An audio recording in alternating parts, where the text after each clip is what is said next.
রাঙ্গুনিয়ার হারা গেছে প্রয়াত ছাত্রদল নেতা কামরুজ্জামানের সপ্তম মৃত্যুবার্ষিকী উপলক্ষে আলোচনা সভা ও দোয়া মাহফিল অনুষ্ঠিত হয়েছে।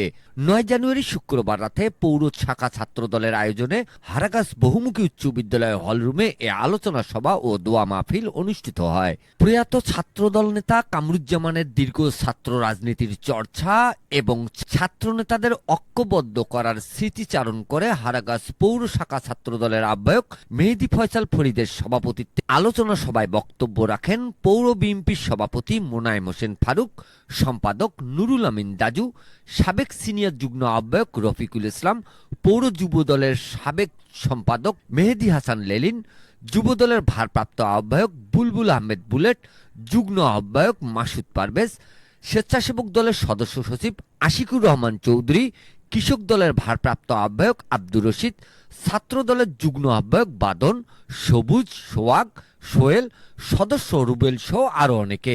আলোচনা শেষে প্রয়াত ছাত্রদল নেতা কামরুজ্জামান রাজা সহ বিএনপির প্রয়াত সকল নেতাকর্মীদের আত্মার মাগফিরাত এবং দেশের কল্যাণ কামনা করে দোয়া পরিচালনা করেন পৌর ছাত্র দলের সাবেক সাংগঠনিক সম্পাদক আঞ্জুল ইসলাম।